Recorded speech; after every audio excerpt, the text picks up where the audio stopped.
Bonjour à tous, je vais vous présenter un tutoriel qui est dédié à l'installation du plugin Emmet sur Notepad++. Je ferai aussi une petite présentation de l'utilisation de ce plugin après l'avoir installé pour vérification. C'est le sixième tuto d'une série de 8 qui est dédié à Notepad++. Alors installation d'Emmet. Alors le plugin Emmet a besoin du plugin Python Script pour fonctionner. Alors on va vérifier qu'il est installé. On va aller dans module d'extension ici. Vous voyez Python Script. Ensuite, à l'heure actuelle, en janvier 2020, le plugin Emmet n'est pas disponible depuis le plugin manager de Notepad++. Une installation manuelle est nécessaire. Malgré tout, vérifiez, en allant dans le gestionnaire des modules d'extension, qu'il est toujours indisponible avant de faire une installation manuelle. Donc là, vous voyez qu'il n'apparaît pas. Donc il faut se lancer dans l'installation manuelle. Alors pour cela, vous allez sur Git, sur cette page ici. Je mettrai un lien dans la description et vous faites le téléchargement là de l'archive. Alors moi je l'ai déjà fait, elle est déposée sur le bureau et elle est décompressée, ça se trouve ici. Alors maintenant on va ouvrir deux explorateurs. Le premier on va le mettre sur le répertoire plugin du répertoire d'installation de Notepad, c'est ici.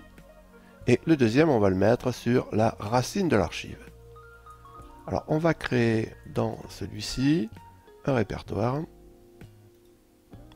qu'on va appeler Emmet NPP.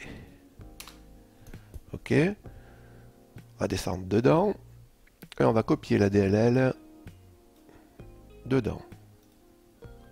Ensuite, on va aller là-dedans.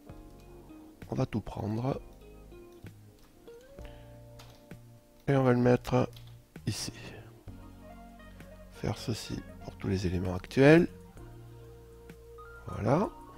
Et on va relancer Notepad ici. Et on va vérifier qu'Emmet est maintenant bien installé. Voilà, il est ici. Alors maintenant, on va passer à la configuration du raccourci pour l'expansion d'une abréviation. Alors, on clique ici, on va dans Paramètres, Raccourci clavier, Commande de plugin.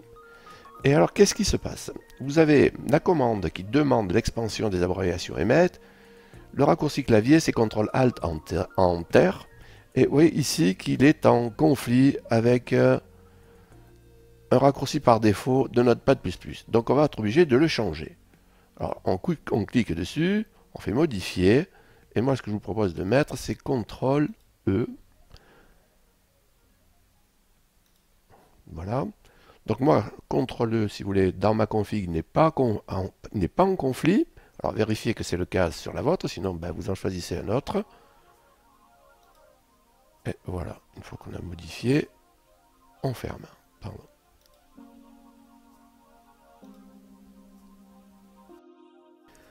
Alors on va faire quelques petits essais avec Emmet en HTML. Pour ça, j'ai créé un fichier test.html. Donc je vais commencer par un point d'exclamation, je vais faire CTRL derrière pour récupérer une structure minimale HTML. Je vais faire un paragraphe, j'ai demandé un paragraphe, CTRL-E. Ensuite je vais mettre un peu de lorem dedans. Je vais mettre 10, CTRL-E. Ensuite, je vais prendre un container, donc OL, et je vais lui mettre un enfant dedans, LI, CTRL-E. Je vais faire CTRL-Z ici, je vais montrer le multiplicateur, donc je vais en mettre 5 maintenant, CTRL-E. Je vais rajouter un frère adjacent que je vais appeler, je vais mettre un footer.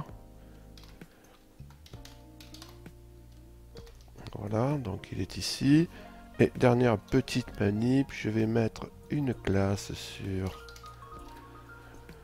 le container et je vais mettre des identificateurs. Je vais demander une auto-numérotation. Et voilà, CTRL-E. Bon, ça me semble fonctionner correctement. Alors, je vous mets un lien dans la description vers une page d'abréviation super utile. Donc je le mets dans la description. Alors je vais quand même vous la montrer cette page. Donc vous allez sur la doc Emmet, ici, sur cette URL. Et là alors vous avez vraiment tout. Vous avez vraiment tout en HTML et aussi beaucoup plus bas en CSS. Donc là vous avez tout et plus que tout. Alors ce tutoriel est terminé, je vous remercie de m'avoir écouté. Prochain tutoriel, on s'intéressera au plugin Compare, sous Notepad bien entendu. Alors toujours pareil, si vous avez appris quelque chose dans ce tuto ou si vous l'avez trouvé intéressant, n'hésitez pas à liker et à partager. Si vous voulez être prévenu lors de chaque mise en ligne d'une nouvelle vidéo, je vous rappelle que vous avez la possibilité de vous abonner à cette chaîne. Dans ce cas, n'oubliez pas d'activer les notifs. Je vous dis à bientôt.